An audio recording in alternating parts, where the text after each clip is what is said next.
Alors, cette déclaration universelle, elle est pour nous, Français, particulièrement marquante, parce que nous avons aussi, dans notre histoire, une étape importante qui a été la Déclaration des droits de l'homme et du citoyen, parce que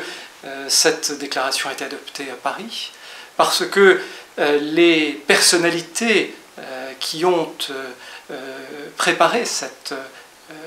déclaration, parmi elles figure René Cassin, grande figure de l'histoire juridique française,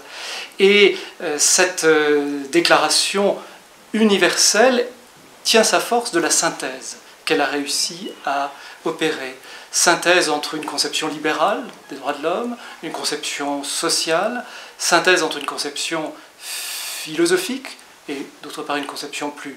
technique, et cette synthèse permettra à cette déclaration de revêtir véritablement cette dimension universelle et d'inspirer ensuite d'autres instruments plus juridiquement contraignants dans un cadre régional comme la Convention européenne des droits de l'homme de 1950, mais aussi des instruments américains ou africains. Et elle inspirera aussi, bien sûr, des instruments universels comme les pactes sur les droits civils et politiques ou le pacte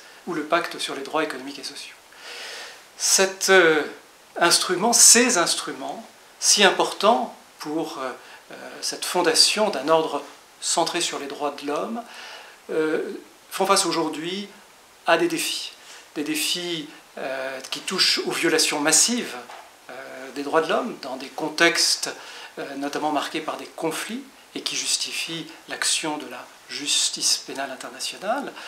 mais aussi des défis liés à la régression de la place des droits de l'homme dans de nombreux pays. Et c'est la raison pour laquelle, plus que jamais, la défense des droits de l'homme figure aujourd'hui parmi les priorités de la politique étrangère de la France. C'est ce que le ministre de l'Europe et des Affaires étrangères, Jean-Yves Le Drian, a affirmé avec beaucoup de force à New York au mois de septembre, et c'est ce qui sera réaffirmé au cours de 2 événements prévus à Paris d'ici la fin de l'année, un sommet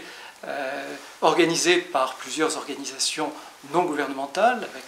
le soutien de la France, et une réunion sur la stratégie de la France en matière des droits de l'homme, au cours de laquelle cette stratégie sera présentée et articulée par le ministre de l'Europe et des Affaires étrangères, ce qui confirme à quel point cette défense des droits de l'homme, inspirée par la Déclaration universelle, est au cœur